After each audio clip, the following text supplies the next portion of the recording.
திமுகவை பொறுத்த வரைக்கும் இன்றைக்கி ஆட்டம் கண்டு போச்சு. எப்படிடா சும்மாவது நமக்கு எதிர்ப்பாலை இல்லை நல்லா இருக்கும் அப்படின்னு சொல்ல ஒரு பிம்பத்தை கொண்டு போய் சேர்க்கணும். அது எப்படி சேர்ப்பாங்க? இப்போ ஆடியன்ஸை கொடுக்க மாட்டேங்கிறாங்க நம்மளுக்கு. பார்த்தீங்களா, டெல்லி ஓரம் கட்டுது, நடக்குதா இல்லையா பேச்சு? சமூக ஊடகங்கள் நடக்குதா இல்லையா? அதே மாதிரி அவ்வளோதான், சாப்டர் க்ளோஸ் அப்படின்னு.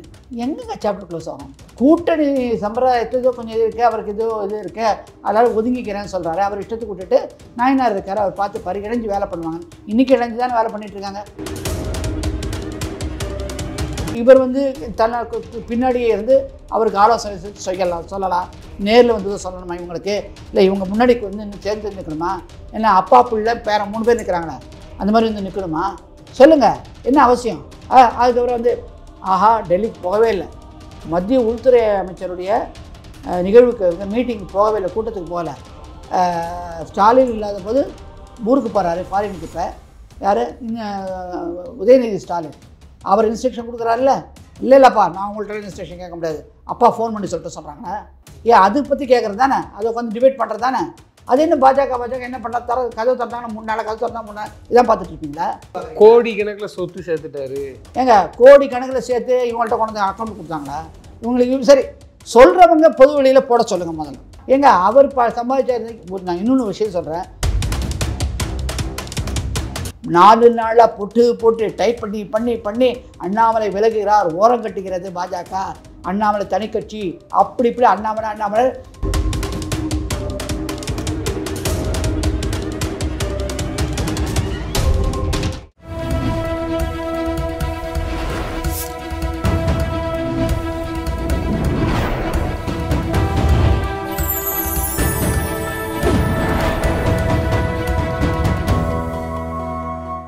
சேனல் 5 தமிழ் நேயர்களுக்கு வணக்கம். இன்றைய நேர்காணலில் நம்மோடு பேச இருப்பது மூத்த வழக்கறிஞர் நளினி ஸ்ரீ அவர்கள். மேம் வணக்கம். மேம் வணக்கம் சகோதரர்.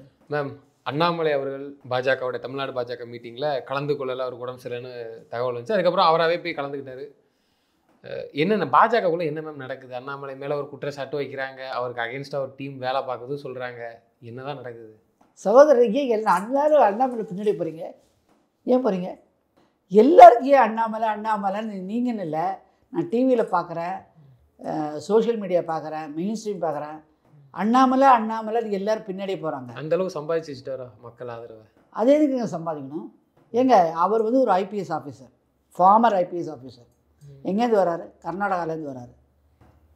அந்த கதை அவருடைய பின்புலங்கள் எல்லாருக்குமே தெரிஞ்சது, எப்படி கஷ்டப்பட்டு படித்து எல்லாம் வந்தாருன்னு.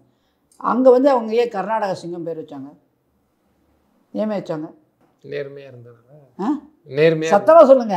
நேர்மையாக இருந்த நிமித்தம் மக்கள் எந்த இடத்துலையும் துப்புக்கு தொலைக்கி எவ்வளோ ஸ்டாலின்லாம் பண்ணதான், அதுக்குள்ளே நம்ம சோஷியல் மீடியாவில் போட்டாங்க, எல்லா பேப்பர்லையும் போட்டாங்க, கண்டுபிடிக்க தெரியல அப்படின்னு. நான் இதுக்கு அவங்க சொல்கிறது இருக்கட்டும். தினத்தந்தி டிவியில் மாண்புமிகு பாரத பிரதமர் இந்த ஏஐ வந்தோன்னே ஒரு பேட்டி கொடுத்தாரா தமிழக ஊடகத்தில் ஃபஸ்ட்டு. அவர் என்ன சொன்னார்? 2 நெறியாளர்கள் இருந்தாங்க, 2 பேர் இருந்தாங்க. என்ன சொன்னார்? அவங்க என்ன கேள்வி கேட்டாங்க? திரு அண்ணாமலை அவர்களை பற்றி நீங்கள் என்ன நினைக்கிறீங்க கேட்டாங்களா? அவர் என்ன சொன்னார் சொல்ல முடியுமா? நான் சொல்கிறேன். அதாவது திரு அண்ணாமலை அவர்கள் ஒரு இளைஞர், துடிதுடிப்பான இளைஞர், ஒரு ஃபார்மர் போலீஸ் ஆஃபீஸர், தேசத்துக்கு உழைச்சவர், தேசப்பற்று இருக்கிறவர். அவர் என்ன பண்ணுறாரு? தன்னுடைய பதவியை ராஜினாமா செய்துட்டு எங்கள் பாஜக விளையிறாரு. அவருக்கு வேறு ஏதாவது நோக்கங்கள் இருந்தால் திமுக அதிமுக போயிருப்பார். அவர் தேசிய எண்ணத்தில் இருக்கிறனாலே பிஜேபியில் இணைந்த ஒரு இளைஞர், திறமைசாலி, நேர்மையானவர், பாராட்டு கொடுத்தார். உண்மையா இல்லையா? அந்த வீடியோ கிளிப்பிங்காக எடுத்து போட்டு பாருங்கள். நான் சொன்ன வார்த்தை இருக்கா இல்லையா? இல்லையா? அப்புறம் இந்த அளவுக்கு ஒரு பாரத பிரதமர் ஒரு சர்டிஃபிகேட் கொடுக்குறாருனாக்க இது எங்கே பொறிக்கப்பட வேண்டிய கருத்து மக்களிடம் போய் சேர்ந்துருக்கு. தமிழில் பேசுனது இந்த கருத்தை சொல்கிறாருனாக்க மாண்புமிகு பிரதமருக்கு சுற்றி எவ்வளவு 7 அடுக்கு பாதுகாப்பு, 8 அடுக்கு பாதுகாப்பு இருக்குது, இன்டெலிஜென்ஸ் இருக்குது. அவங்கெல்லாம் டெய்லி அப் டு டேட் எப்படி நிமிஷமும் கொடுப்பாங்க. நேஷ்னல் இன்டெலிஜென்ஸ் இருக்குது, ஸ்டேட் இன்டெலிஜென்ஸ் இருக்குது, எல்லாமே இருக்குது, ஐபி இருக்குது.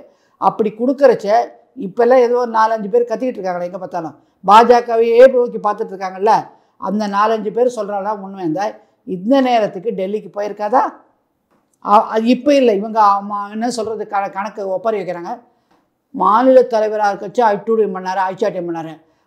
ஆய்ச்சாட்டியம் பண்ணுறாருனாக்க அந்த இன்டெலிஜென்ஸை அப்போ தான் மாண்புமிகு பிரதமர் இன்டர்வியூ கொடுக்குறாரு. எண்மக்கள் யாத்திரைலாம் நடந்துட்டு இருக்கும்போது எலெக்ஷனுக்கு முன்னாடி. அப்போ அவன் மாநில தலைவர் தானே. இந்த சர்டிஃபிகேட் கொடுத்தது யார்? நல்ல சர்டிஃபிகேட் கொடுத்தது யார்? மாண்புமிகு பிரதமர். இன்னொன்று வருவோம். ஒரு திண்டுக்கல் காந்தி சேவா சமூகத்துக்கு இப்போ ஒரு நிகழ்ச்சிக்கு வராரு மாண்புமிகு பாரத பிரதமர். அது முடிஞ்சோடனே புரோட்டோக்காலை மீறி, மரபை மீறி அவர் தன்னுடைய சொந்த காரில் அழைச்சிட்டு போனாரா இல்லையா? 2 மணி நேரம் ஜேர்னி நினைக்கிறேன், திண்டுக்கல் டு மதுரை போனாரா இல்லையா? அப்படிப்பட்டவர்களை உள்ளே அவர் அனுமதிக்கிறாருனாக்க அப்போ அவருடைய எண்ண கணக்கில் அவர் எப்படிப்பட்டவன் தெரியாது அவருக்கு. அப்போ வந்து பதில் சொல்லுவாங்களா? சரி, இப்போமா டெல்லிக்கு போகல, டெல்லியை பார்க்கல, என்னங்க அபத்தம்? சில சமயத்தில் டெல்லியில் அவங்க பிஸியாக இருக்காங்க. இது மாநிலத்துறை குடியரசுத்துறை தலைவர் போடுறதுக்கு, அப்புறம் தேசியில் சிந்தூர் ஆப்ரேஷன், அதுக்கப்புறம் ஃபாலோ அப்பு, அதுக்கப்புறம் இவருடைய வெளிநாடுகள் போக வேண்டியது, இப்படியாக பல நிகழ்ச்சிகள் இருக்குது. அது தாண்டி இவர் பேர் என்ன, மாண்புமிகு உள்துறை அமைச்சர் அமித்ஷாஜி, அவர் வந்து பார்த்துக்கிறாரு தமிழகத்தில் எலெக்ஷனில். அதையும் தாண்டி கூடுதல் பொறுப்பாக மாண்புமிகு நிதியமைச்சர் திருமதி நிர்மலா சீதாராமன் கொடுத்துருக்காங்க. அவர் அங்கே பிஸியாக இருக்கார். இதை அடுத்த உடனே அவங்களுக்கு தேசிய தலைவர் போடணும் அங்கே பாஜகவுக்கு, அந்த வேலை இருக்குது. அது முடிஞ்சோன்னே அது நடுவுலையே வந்து பார்த்தீங்கன்னாக்கா இது எலெக்ஷன் பீகாரில். அப்புறம் இந்த வட இந்தியா ஃபுல்லாகவும் ஃப்ளட்டு, அங்கே சுச்சுவேஷன் சரியில்லை, வேக வெடிப்பு, எல்லா இடத்துலையும் பாதிக்கப்பட்டிருக்காங்க. அந்த மக்களை பற்றிய பேச்சு இருக்குது. அதையும் தாண்டி முக்கியமான சமாச்சாரம், மாண்புமிகு பிரதமருக்கு அமெரிக்கா நம்ம மேலே 51% வரி எடுத்து போட்டு வச்சுருக்கோம். அந்த வரி போட்டதுனால இங்கே பாதிப்பு எவ்வளவு, இந்தியர்கள் வந்து அங்கே சம்பாதிக்கிறாங்க, அவங்களெல்லாம் டீபோர்ட் பண்ணணும், வெளிநாட்டுக்கு துரத்தணும், கட்டி ஒரு மூட்டை கட்டி அனுப்புகிற மாதிரி அந்த நம்மளுடைய மக்களை பிளேனில் அமுச்சு விட்டாரா, விலகு போட்டாரா, அப்படி பிரச்சனைலாம் வந்தது. அந்த பிரச்சனை இருக்குது. பெஹல்காம் நடந்து அது ஒரு முடிவுக்கு கொண்டு வந்தார். இப்போ 51% போட்டாங்கனாக்க எவ்வளவு நம்மளுடைய இப்போ திருப்பூரில் தங்கி கிடக்கு, ஜவுளி வியாபாரம் படுத்து கிடக்கு, ஆர்டர் கொடுத்து இப்போ அனுப்ப முடியலன்னு சொல்லி அவங்க வற்புறுத்து. இந்த குழப்பங்களுக்கு அது எப்படி சமாளிக்கணும்னு முக்கிய கருத்து இருக்குது. அதனால் சைனாவில் போய் பார்க்குறாரு, இவரை போய் பார்க்குறாரு, புட்டின் ஜியை பார்க்குறாரு, ரஷ்யா அதிபரை பார்க்குறாரு. எல்லோரும் இணைஞ்சு ஆசிய கண்டத்துக்குள்ள ஆதிக்கம், அந்த அமெரிக்காவோட ஆதிக்கம் எப்படி வந்து அரபு நாடுகளில் அவங்க வச்சு பண்ணுறாங்களோ அதை இங்கே உள்ளே விடக்கூடாது, தடுக்கணும் கூட்டு முயற்சியா அப்படிங்கிற முடிவெடுத்து இதுக்கு என்ன பண்ணணுமோ அதுக்கான நடவடிக்கையில் பிஸியாக இருக்கார். இது மாதிரி உலகளாவிய சமாச்சாரத்தில் பிஸியாக இருக்கும்போது அவர்கிட்ட நான் இப்போ அப்பாயின்மெண்ட் கேட்டால் கொடுக்கறதுக்கு, அவருக்கு பேசுகிறது, இவரை பார்க்குறதுக்கு நேரம் இருக்குமா? இந்த பேசுகிறாங்களே இவனுக்கு புரிதல் இருக்கா? அவர் என்ன சாதாரண ஆளாக மாண்புமிகு பாரத பிரதமர் எவ்வளோ பிஸியாக இருக்காரு? உள்ளே இருந்துக்கிட்டே பேசுறதுதானே வருத்தமாக இருக்குது. இல்லை, நான் சொல்கிறேன் கேளுங்க, இவ்வளோ பிஸியாக இருக்காரு, புரிதல் இருக்கா? அதுதானே மாண்புமிகு பாரத பிரதமர் நம்ம இவ்வளோ பிஸியாக இருக்கார். அவர் வெளிநாடு போகும்பொழுது பார்க்க வேண்டிய மற்ற வேலைகளையும் மாண்புமிகு மத்திய உள்துறை அமைச்சர் பார்க்குறாரு. வெளிநாட்டுத்துறை அமைச்சர் அவர் கூடவே வெளியில் போகிறாரு. நம்ம தமிழகத்தை சேர்ந்த மாண்புமிகு வெளியுறவுத்துறை அமைச்சர் திரு ஜெய்சங்கர் அவர்கள். இப்படியாக அங்கே பல தரப்பட்ட, அதுக்கு நடுவில் காங்கிரஸ் என்ன பண்ணுறாங்க, ரோடு ரேலி, பைக் ரேலின்னு சொல்லி இதில் பீகாரில் போயிட்டு வாக்கு திருட்டு, அதிகார யாத்திரை அப்படி போகிறாங்க. அங்கே ஒரு கலர்ச்சியை உண்டாக்குறாங்க. அது எலெக்ஷன் கமிஷனுக்கும் மக்களுக்கும் உள்ளது. ஆனால் அதில் பாஜக அரசு, மத்திய அரசு வச்சு கலத்தி பேசுகிறாங்க. இவர் பாஜக இப்படி தான் ஜெயிச்சது 2000. அவங்க இயற்கையாக தேர்தல் கமிஷன் ஒரு 5 வருஷத்துக்கு செய்ய வேண்டியது லேட்டாக போய் 2003க்கு அப்புறம் இப்போ ரிவிஷனை பார்க்குறாங்க, சாருங்கிற ப்ரோக்ராம் பண்ணுறாங்க. இதுக்கு பாஜக அரசு திருடி வெற்றி பெற்று வருகிறது. அப்போ தமிழ்நாட்டில் திமுக ஆட்சி அமைச்சிருக்க திருட்டு ஆட்சியா?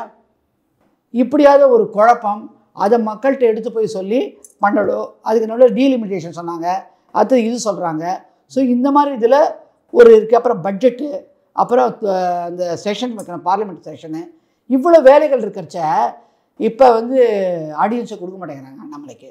பார்த்தீங்களா, தெரிஞ்சுதா? டெல்லி ஓரம் கட்டுது, நடக்குதா இல்லையா பேச்சு? சமூக ஊடகங்கள் நடக்குதா இல்லையா? அதே மாதிரி அவ்வளோதான், சாப்டர் க்ளோஸ் அப்படின்னு. எங்கெங்க சாப்டர் க்ளோஸ் ஆகும்? என்னத்துக்கு க்ளோஸ் பண்ணணும் அவரை? அந்த மாதிரி எந்த தலைவரும் பண்ண மாட்டாங்க. என்ன சொன்னாங்க, கூட்டணி சம்பிரதாயத்துக்கு கொஞ்சம் இது இருக்குது, அவருக்கு இது இருக்குது, அதனால் ஒதுங்கிக்கிறேன்னு சொல்கிறாரு. அவர் இஷ்டத்துக்கு விட்டுட்டு நாயனார் இருக்கார், அவர் பார்த்து இணைஞ்சு வேலை பண்ணுவாங்க. இன்றைக்கி இணைஞ்சு தானே வேலை பண்ணிகிட்ருக்காங்க. என்ன ஃப்ரிக்ஷனா? என்ன நடக்குதா? இது என்ன அந்த திமுகவில் ஒரே குடும்ப ஆட்சி, யாருமே சேலஞ்சு பண்ண முடியாது, அப்படி தான் இருப்போம் அப்படிங்கிறாங்கல்ல. இது கிடையாது. இது ஜனநாயக கட்சி. ஜெயலலிதா அதிமுக ஒரு ஜனநாயக கட்சி. அந்த மாதிரி இருக்கிறதுல எடப்பாடிக்கு அந்த பவர் போச்சு. சீஃப் மினிஸ்டரான ஜனநாயக கட்சினால. அப்போ வந்து அதெல்லாம் கண்ணில் தெரியலையா? இப்போ இதை மட்டும் கேட்குறாங்களே. ஏங்க ஒரு ஆட்சி வருது, மாற்றம் வருது. அப்போ அவர் நாயனார்ஜி வந்து அந்த கட்டமைப்பில் நிர்வாகிகளோட தொடர்பில் இருக்கணும், வேலையை பார்க்கணும், அவங்களோட அறிமுகமாகி வேலையை போகணும், பண்ணணும், கொள்ளணுங்கிற வேலை இருக்குது. இவர் முன்னாடி இப்போ வந்து இவர் வந்து தனக்கு பின்னாடியே இருந்து அவருக்கு ஆலோசனை சொல்லலாம். நேரில் வந்து சொல்லணுமா? இவங்களுக்கு என்ன டெஸ்ட் பண்ணி கொடுக்கணுமா? இல்லை இவங்க முன்னாடி வந்து இன்னும் சேர்ந்து நிற்கணுமா? ஏன்னா அப்பா பிள்ளை பேரன் 3 பேர் நிற்கிறாங்களே, அந்த மாதிரி வந்து நிற்கணுமா? சொல்லுங்கள், என்ன அவசியம்? அதே மாதிரி டெல்லிக்கு என்ன டெய்லி வந்து ஜி நான் வரேன் ஜி எனக்கு அப்பாயின்மெண்ட் கேட்குற அளவுக்கு அவருடைய டைம் இருக்கா? ப்ரோட்டோக்கால் இருக்குல்ல, பிஸியாக இருக்காருல்ல.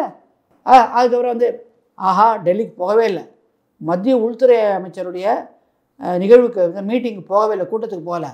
அப்புறம் துணை குடியரசுத் தலைவருடைய பதவி பிரமாணத்துக்கு போகவே இல்லை.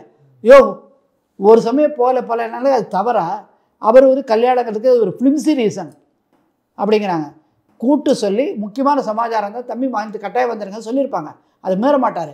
இது சாதாரண ஒரு கருத்து. அது மையக்குழு நாயனார்ஜி இருக்கார், அவங்களுடைய மாநில தலைவர் இருக்கார், அப்புறம் தமிழக பொறுப்பாளர் மத்திய பொறுப்பாளர் இருக்காங்க, அவங்க பேசுகிறாங்க. எப்படியா இருந்தாலும் அவருக்கு தகவல் போகிறது. நேராக உட்காந்து பேசினா தானே மத்திய உள்துறை அமைச்சர் இன்ஸ்ட்ரக்ஷன்ஸ் கொடுக்க போகிறாங்க, அது வாங்கிட்டு வந்து இங்கே செயலாக்கம் பண்ண போகிறாங்க. அதானே அந்த இன்ஸ்ட்ரக்ஷன்ஸ் வந்து நாயனார்ஜி அவர்கிட்ட சொல்ல மாட்டாரா? நேரில் படம் தான் உண்டா? இது என்ன பேச்சு? இப்போ ஸ்டாலின் இல்லாத போது ஊருக்கு போகிறாரு ஃபாரினுக்கு. இப்போ யார்? உதயநிதி ஸ்டாலின் அவர் இன்ஸ்ட்ரக்ஷன் கொடுக்குறாருல்ல. இல்லைப்பா நான் உங்கள்கிட்ட இன்ஸ்ட்ரக்ஷன் கேட்க முடியாது, அப்பா ஃபோன் பண்ணி சொல்லிட்டு சொல்கிறாங்களே. அதை பற்றி கேட்குறது தானே, அதை உட்காந்து டிபேட் பண்ணுறது தானே. அது என்ன பாஜக என்ன பண்ணா கதவு திறந்தாங்கன்னா 3 நாள், கதவு திறந்தா 3 நாள், இதான் பார்த்துட்டு இருப்பீங்களா? ஏங்க அவங்க சாப்பிட்டாங்களோ தூங்கினாங்களா, எங்கே போகிறாங்க எங்கே வரான்னு இல்லை லென்ஸ் போட்டு பார்க்குறீங்க. கோடி கணக்கில் சொத்து சேர்த்துட்டாரு அவர். இது சொல்லுவாங்க, ஏங்க கோடி கணக்கில் சேர்த்து இவங்கள்ட்ட கொண்டு வந்து அக்கௌண்ட் கொடுத்தாங்களா? இவங்களுக்கு சரி சொல்கிறவங்க பொது வெளியில் போட சொல்லுங்கள் முதல்ல.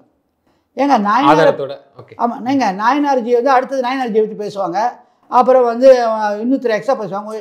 ஏன் இங்கே பற்றி பேசிட்டு இருக்கீங்க? இங்கே என்ன நடக்குதுன்னா, ஏங்க அவர் சம்பாதிச்சாரு. நான் இன்னொன்று விஷயம் சொல்கிறேன்.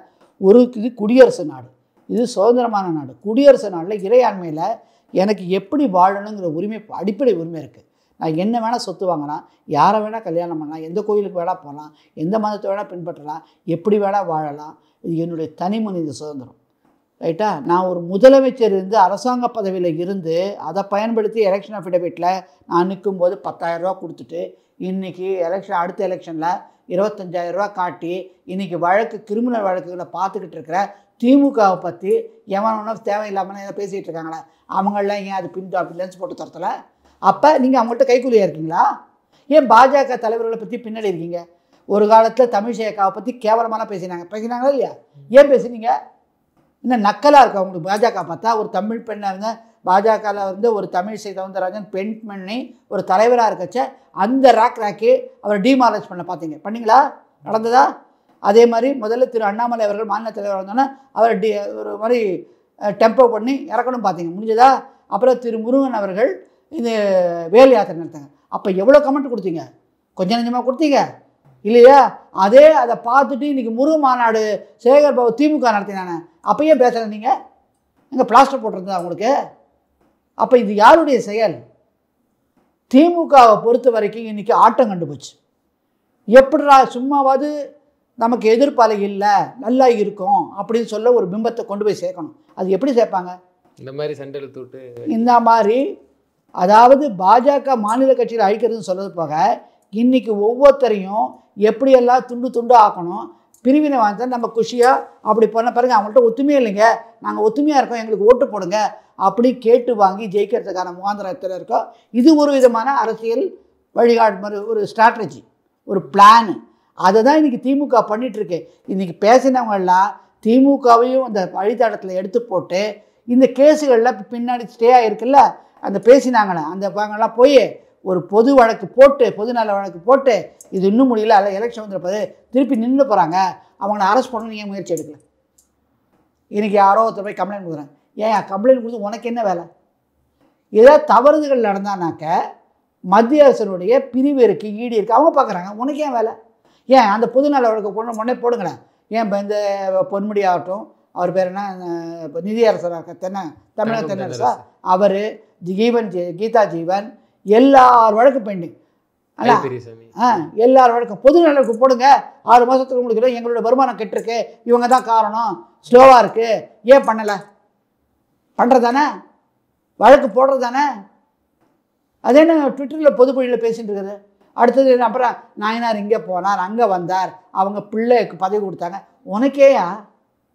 அவங்க ஏற்கனவே ஒரு பதவியில் இருந்திருக்காரு, அது திருப்பி கொடுக்குறாங்க, அவன் திறமை அவருடைய செயல்பாடுகள் நல்லா இருக்கிறது கொடுக்குறாங்க. உனக்கு என்ன போச்சு? நீ என்ன பண்ணுற? நீ ஒரு தனி மனிதன், நீங்கள் என்ன பண்ணுறீங்க? பதில் சொல்லுவீங்களா? உங்களுடைய சொத்துக்கள் என்ன இருக்குது? என்னை பற்றி பேசுறதுக்கு முன்னாடி ரூபன் தம்பி, உங்கள் பேரில் என்ன சொத்து இருக்குது அதை முதல்ல போடு. நீ எப்படி ஜீவன் நடத்துறதை போடு. எதுக்கு எடுத்தாலும் அண்ணாமலை, நயனா நாகேந்திரன், தமிழ்சேகா, வேல்முருகன், அவர் முருகன்ஜி, இவங்களை பற்றியே உங்களுக்கு கவலையா? காரணம், பாஜக வளர்ந்து விட்டது. தேசிய கட்சி ஆட்சியில் வந்தால் இவங்களுக்கு சம்பாதிக்க முடியாது, பங்காளிகளாக இவங்க போட்டுக்கிட்டே இருக்காங்க, இது சம்பாதிக்க முடியாது. அடுத்தது என்ன பண்ணுவாங்க? இப்போ எடப்பாடியார் போகிறார்ல கூட்டம் போது, இந்த கூட்டத்தை கணிக்க முடியாது, இது வாக்கு அரசியலாக மாறாது, அவர் சரியாக பேசலை. ஏன் திமுக இன்னைக்கு கிராம சபையில் முதல்ல இந்த எதிர்கட்சியாக இருக்கும்போது திரு ஸ்டாலின் அவர்கள், தற்போதைய முதலமைச்சர், கிராம சபை கூட்டம் உட்காந்து பேசி 100 நாட்களில் மனுக்களை பொட்டி பொட்டியாக வாங்கிட்டு போனார். 100 நாட்களில் முடிக்கிறேன்னு சொன்னார். அந்த ப்ரோக்ராம் முடிஞ்சதை பற்றி பேசினீங்களா? நீங்கள் அவரை கேள்வி கேட்டிங்களா? திமுக தலைவராக கேட்டிங்களா? கேட்கல. அப்போ அது என்னது? அப்படி மட்டும் ஒரு இது, இந்த பக்கம் மட்டும் இது ஏன் அப்படி லென்ஸு? அப்போ லென்ஸுங்கிறது ஒரு பக்கமாக வேலை செய்யக்கூடிய லென்ஸு, நடுத்தரமாக பார்க்கல. இதை பற்றி உங்களுக்கு என்ன கிடையாது? ஏங்க, ஒரு ஆட்சி வர வேண்டுங்கிறது தீர்மானிக்கிறது யார்? பொதுமக்கள், வாக்காளர்கள். அவங்களுக்கு தெரியும்ல, ஏதாவது இடங்கூட நடந்தால் அவங்க பார்த்துக்கிறாங்க தேர்தலில். அதுதானே நீதியரசர், மாண்புமிகு நீதியரசர் திரு எஸ்.எம். சுப்பிரமணியம் அவர்கள் இந்த அமலாக்கத்துறை இந்த டாஸ்மாக் வழக்கில் என்ன சொன்னார்? இதெல்லாம் அரசியல், அதுக்கு என்ன முடிவு கட்டணுமோ பொதுமக்கள், வாக்காளர்கள் ஜனநாயக ரீதியில் அமைப்பில் பார்ப்பாங்கன்னு சொன்னாரா? அப்புறம் என்ன? எதுக்கு நீங்கள் அண்ணாமலை எங்கே போனார், வந்து இறங்கினாரா? ஓ, ஜுரம் நான் போகிறேன், ஜுரம் இருக்கலாம். ஒரு அமைப்பு ஐ மீன் இது சென்னையில் நடக்க, இதுக்கு முன்னாடி ஒரு 15-20 நாளைக்கு முன்னாடி கூட தான் கமலாலயத்தில் அமைப்பு ரீதியாக அவங்க தேசிய பொது அமைப்பாளர், பொதுச் செயலாளர் அமைப்பு திரு B.L. சுந்தர் இவரே வந்திருந்தார். அந்த மீட்டிங் கூட தான் போனார் அண்ணாமலை. இப்போ என்ன திடீர் ஸ்பெகுலேஷன்? 2 மீட்டிங்கு போக முடியாத ஒரு சந்தர்ப்பம் சூழ்நிலை, அவங்க தலைமைக்கு இன்ஃபார்ம் பண்ணுறாங்க, தலைமை ஏற்றுக்குது. உங்களுக்கு என்னையா பிரச்சனை? மித்த தலைவர்களை விமர்சிக்க கூட இப்போ அண்ணாமலைன்னு நீங்கள் சொன்ன உங்களுக்கு என்ன பிரச்சனை?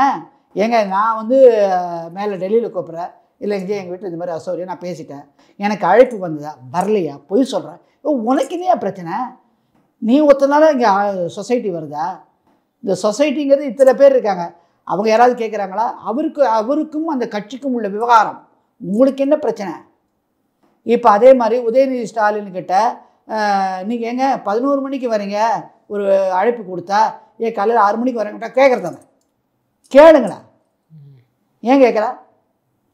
அண்ணாமலை மட்டும் கேட்பீங்க, இல்லை தமிழ்சேகாவை கேட்பீங்க, அப்புறம் அது யாராவது நயனார் அண்ணாவை கேட்பீங்க. இதுதான் வேலையா? போய் ஸ்வச் பாரத்தில் இன்றைக்கி நான் பார்க்குறேன், சனிக்கிழமை ஞாயிற்றுக்கிழமை ஒரு காலேஜுக்கிட்ட போனேன், அடையார்கிட்ட. அந்த காலேஜ் ஸ்டூடெண்ட்ஸ் ஒரு ப்ரோக்ராம் அரேஞ்ச் பண்ணியிருக்காங்க. என்னன்னாக்கா, மாதம் 3 மாதத்துக்கு ஒரு தடவை ட்ரைனிங் போகிறாங்களாம். குப்பைனை வந்து அழுகின குப்பை, அழுகாத குப்பை, அதுக்கப்புறம் எலக்ட்ரிக்கல் வேஸ்ட்டு, இதெல்லாம் தனித்தனி பொட்டியை வச்சு கலெக்ட் பண்ணி எடுத்துகிட்டு போய் ரீப்ராசஸிங் பண்ணுறது, இல்லை நல்ல துணியாக இருந்தால் கொடுக்கறது, செப்பல், லெதர்லாம். அவங்களுக்கு இருக்கிற நல்ல உணர்வு உனக்கு இல்லையா? ஏன் இந்த நாட்டு பணியை பண்ண எடுத்து போன பொது வழியில் வேலை இல்லையா? இல்லைடா, அந்த வேலை செய்கிறது தானே. ஒரு தனி மனிதர், எந்த பாஜகவில் இருக்கிற தனி மனிதர்கள் மட்டும் பின்னாடி ஃபாலோ பண்ணுறேன். அது மாதிரி வானதி அக்கா எங்கே போனாங்க?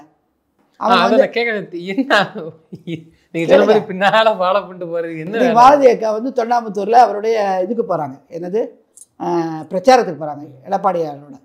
வானதி அக்கா சிரிச்சுட்டு இருந்தாங்க. உனக்கு சிரிச்சாலும் அழுதா உனக்கு என்ன கவலை? அதுக்கு ஒரு கமெண்ட்டு, அதுக்கு ஒரு டிபேட்டு. ஓ, இவர் போல அவங்க போல கட்சியில் ஒருத்தர் போவாங்க. ஏன் இப்போ வந்து எடப்பாடியார் போலச்சா அதிமுகலேயே ஒரு இடத்துல வேணுமணி வராரு, ஒருத்தர் தங்கமணி வராரு, ஒருத்தர் காமராஜ் வராரு. ஏங்க, அவங்களுக்கு டயர்டாகாத ரொட்டேட் பண்ணுவாங்கல்ல. உனக்கு என்னையா பிரச்சனை? ஏன் அண்ணாமலை போகலை? அண்ணாமலை பின்னாடியில் போவார். இன்னைக்கு கூட ஏதோ ஸ்டேட்மெண்ட் கொடுத்துருக்காருன்னு நினைக்கிறேன். நயனார் வந்து பிரச்சாரம் ஆரம்பிக்கிறாரு, 3 தொகுதிக்கு போவார். அப்போ வந்து பாஜக தொண்டர்கள்லாம் இப்போ கலந்துக்கிறாங்க, எடப்பாடியாருக்கு நல்ல ரெஸ்பான்ஸ் இருக்குது அப்படின்னு. இது சொன்னால் என்ன பல்ட்டி அடிச்சுட்டாரு?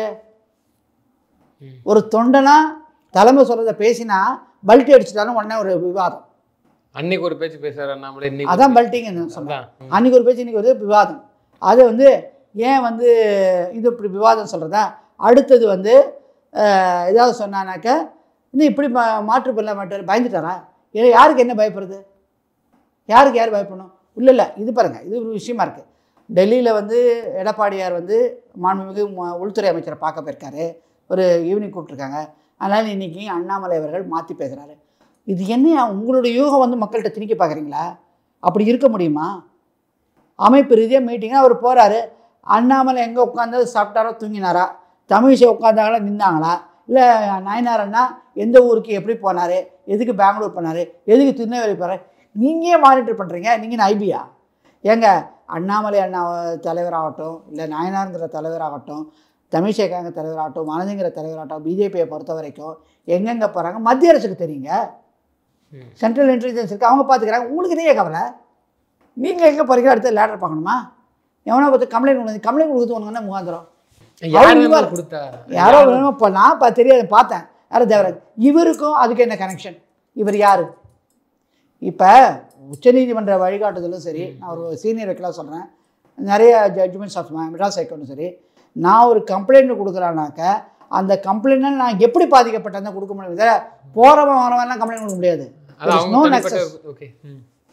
அப்போ இது என்ன வேணுமா? இது ஒரு கலவையா? ஆஹா ஈடி ரைடு வருது, அது வருது. நீ யார்? உனக்கு எப்படி தெரிஞ்சது ஈடி வரும்ன்ட்டு? எப்படி உனக்கு தெரிஞ்சது? அப்போ உனக்கும் உள்ள என்ன தொடர்பு? யார் வழியாக உனக்கு விஷயம் வருது? அது சொல்லி பார்க்கலாம். கரெக்டா? இப்படியாக ஒரு 10 நிமிஷம் நான் இப்போ சொன்ன இந்த கல்லூரி மாணவர்கள் செய்கிற நல்ல வேலையை கூட அதில் ஒரு 10ல் ஒரு பங்கு அது மக்களுக்கு சேவை செய்வோம். மழை காலம் வரப்போகிறது, நம்ம பகுதியை நீட்டாக வச்சுப்போம், குப்பை இல்லாமல் சோஷியல் சர்வீஸையும் அந்த குணம் இல்லாத இவங்கள்லாம் ஒரு சோஷியல் சர்வீஸ் மாண்புமிகு பிரதமர் குறிப்பிட்ட மாதிரி தேசிய உணர்வோடு பணியாற்றணும் வந்திருக்கிற ஒரு இளைஞர் நான் வரவேற்கிறேன்னு சொன்னவரை பற்றி நீங்கள் கமெண்ட் அடிக்கிறீங்களா? நீங்கள் என்ன கிழிச்சிங்க? எங்கள் வீட்டுக்காரர் ரத்தம் சிந்தி இறந்தது, நான் பாடி தூக்கிட்டு வந்திருக்கேன், எனக்கு தெரியும். ஒரு போலீஸ் அமைப்பில், போலீஸுங்கிறது ஸ்மால் ஆர்மி, இராணுவம் இது பெருசு, அதில் எவ்வளவு நெருக்கடிகள் எல்லாம் இன்றைக்கி பார்த்து எல்லா கான்ஸ்டபிளும் 24 மணி நேரம் டியூட்டி போடுறாங்க. பாதுகாப்பில் போங்க, ஸ்டேஷனில் உட்காருங்கன்னு. அவங்க குடும்பத்தை கூட தீபாவளியில் கொண்டாட முடியல, அந்த பணியில் இருக்காங்க போலீஸ் அதிகாரிலாம். நீங்கள் என்ன பண்ணீங்க? வீட்டில் உட்காந்துட்டு கையில் போன் கிடச்சிது, கை தட்ட முடியும் தட்டி போடுறீங்களா? வாயில் வர வார்த்தைகள்லாம் எந்த விதத்தில் நியாயம்? ஏன்னா தவறான தனி சுதந்திரத்தில் தலையிடுறது உனக்கு என்ன ரைட் இருக்குது? அந்த குறிப்பிட்ட காரணங்களாக இப்போ கேட்குறோம், என்ன ரைட் இருக்குது? அது என்ன பாஜகவில் எவன் இருக்கான், எங்கே போகிறான் வரான்? ஏன் பாஜக உங்களையே கண்ணு உறுத்துது? ஏன் உறுத்துது? என்ன உறுத்துது? ஏன் மற்ற கட்சிகள்லாம் இருக்குல்ல, கம்யூனிஸ்ட் இருக்குது, கம்யூனிஸ்ட் 15 கோடி நான் வாங்கினேன்னு சொன்னான், எதுக்கு? எலெக்ஷன் போது. அதை பற்றி பேசு. Open statement. கம்யூனிஸ்டுங்கிறது இதுக்கு லஞ்ச லாவணியத்துக்கு எதிரான கட்சி, நான் வாங்கிக்கிட்டேங்கிறான். அதை பற்றி போடுங்களேன் பதிவு, அது போய் பொதுநல வழக்கு போடுங்களேன். ரெடியா இன்னைக்கு கேட்குறேன், பதில் சொல்லுமா? அந்த ஊடகங்கள்லாம் பேசிகிட்டு இருக்கானால, ஊடகங்கள் டாபிக் மக்களுடைய இன்றைக்கி மழை பிரச்சனைக்கு தமிழக அரசு எந்த அளவுக்கு முன்னெச்சரிக்கை ஏற்பாடு பண்ணியிருக்கீங்க பேசினா ஹேட்ஸ் ஆஃப். மக்கள் ரீதியான பிரச்சனை.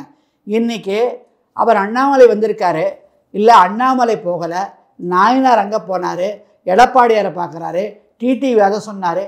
ஏன் நீங்கள் இந்த கூட்டணியை பற்றி பேசிகிட்டு இருக்கீங்க? திமுக கூட்டணியில் ஏன் தப்பு செஞ்சாலும் இன்றைக்கி வேங்கை வாசலை பற்றி ஒன்றுமே திமுக செய்யலை அப்படிங்கிறதுக்கு கூட்டணியில் இருக்கிற திருமாவளவனாகட்டும் மற்ற கட்சிகளை பட்டியலில் பற்றி கவலையே படலை. அதுக்கு என்ன நியாயம் பேசுகிறது தானே? அப்புறம் இவங்க எப்படி அந்த சமூகத்துக்கு பாடுபடுறான்னு சொன்னாங்க. அது பண்ணுங்க, ஏர்போர்ட் மூர்த்தி அவர்கள் அந்த தலைவரை விசிக்கப்பட்டது அடிக்கிறாங்க, அதை எடுத்து வச்சுக்கிட்டு குண்டாஸ்லையும் போட்டாங்க. அது தவறுன்னு எடுத்து பேசுகிறதானே? இங்கே பட்டியலில் இருக்கிற சமூகத்துக்கு திமுக செய்கிற துரோகம் எதுக்கு அரெஸ்ட் பண்ணுவானே? 2 பக்கத்தையும் தப்பு இருக்குல்ல, அந்த பகுதி எங்கே போச்சு? அதை பற்றி பேசுங்க. இந்த 4 பேர் 5 பேர்லாம் ஒரு கூட்டணி கண்டென்ட்டே இன்னைக்கு அண்ணாமலை தான் போல. இது கண்டென்ட் இல்லையா? சரி, அண்ணாமலை போடப்போ உங்களுக்கு வயிறு எரியுதுங்க. அண்ணாமலை கண்டா எரியுது, நாயனாரை கண்டா வேறு எரியுது, தமிழிசை கண்டா வேறு எரியுது, பாஜக தலைவர் கண்டா வேறு எரியுது. ஏன் எரியுது? ஏன் எரியுது? வளருது. தேசிய கட்சி தமிழகத்தை உள்ளே பூந்துடக்கூடாது.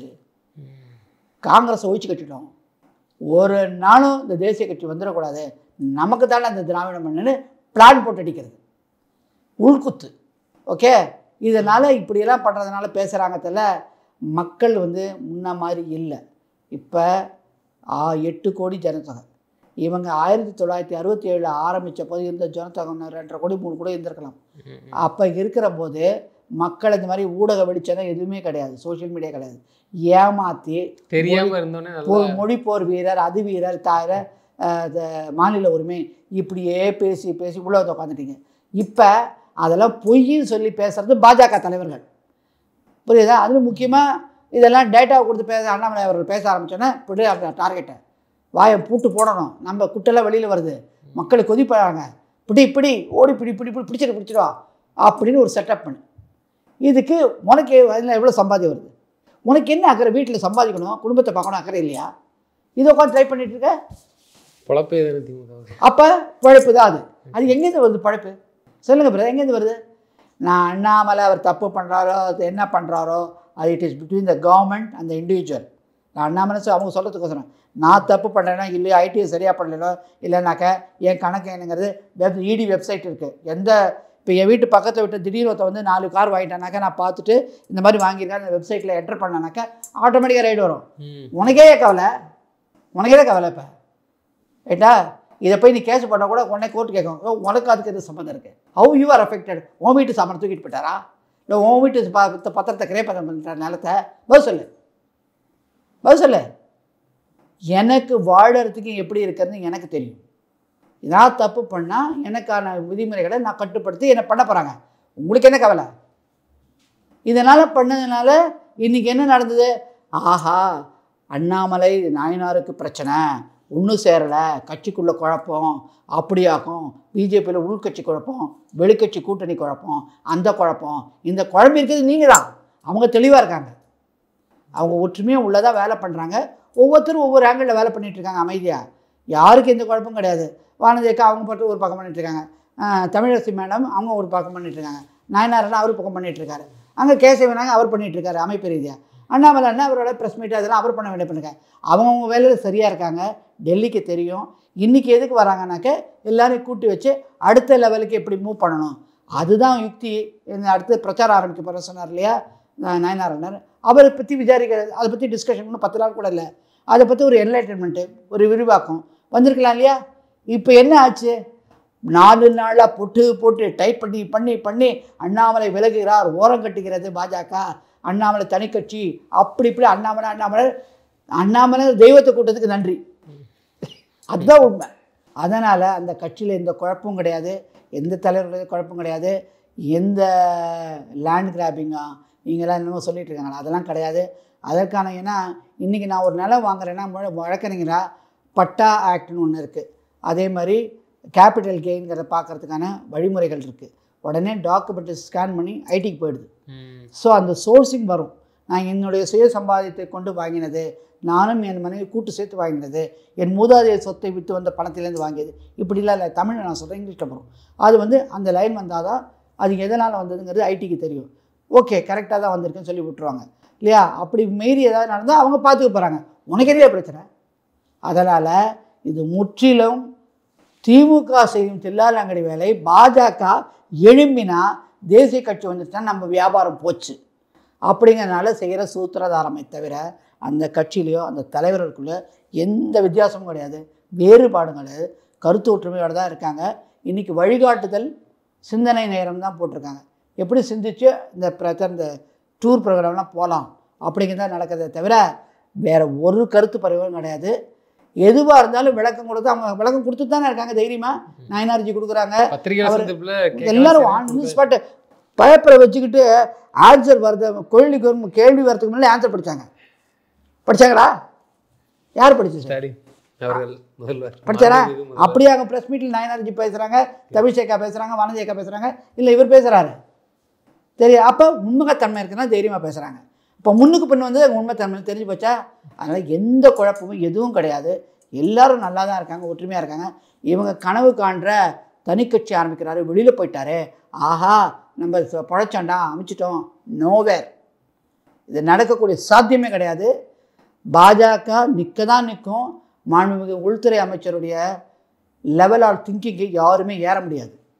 இத்தனை இடங்களில் பாஜக 10 நாட்டுக்குள்ள இவ்வளோ மாநிலங்களை பிடிச்சிருக்குன்னா சாதாரண விஷயம் இல்லை. ரைட்டா? நீங்கள் 67 முக்கி 20க்கு மேலே ஏற முடியல. கூட்டணி ஆட்சி தான் இன்னும் கூட்டணி ஆட்சி தான், தனியாக வர முடியல. நீ இந்த பேசுகிற கூட 4-5 பேர் பேசுகிறாங்கண்ணே, இது பேச சொல்லுங்கள். அதனால் பாஜகவோட சக்கர வியூகங்கிறது அவங்களுக்கு சரியாக இருக்கும் உள்துறை அமைச்சருங்கிறது. அதனால் நிச்சயம் பொதுமக்களுக்கு நல்லது பண்ணுறது தான் அவங்க பார்க்குறாங்க. சுயலாபம் இல்லை. சுயலாபம் இருந்தால் அதற்கான நடவடிக்கை காங்கிரஸ் எடுக்காமே இருக்காது. காங்கிரஸ் கண்ணை வச்சு லென்ஸ் வச்சு பார்த்துட்ருக்கு, எவன் எங்கென்ன பண்ணிகிட்ருக்கான், உடனே அதானியா அம்பானியான்னு போட்டு பார்த்தானுங்க, ஒன்றும் நடக்கலை.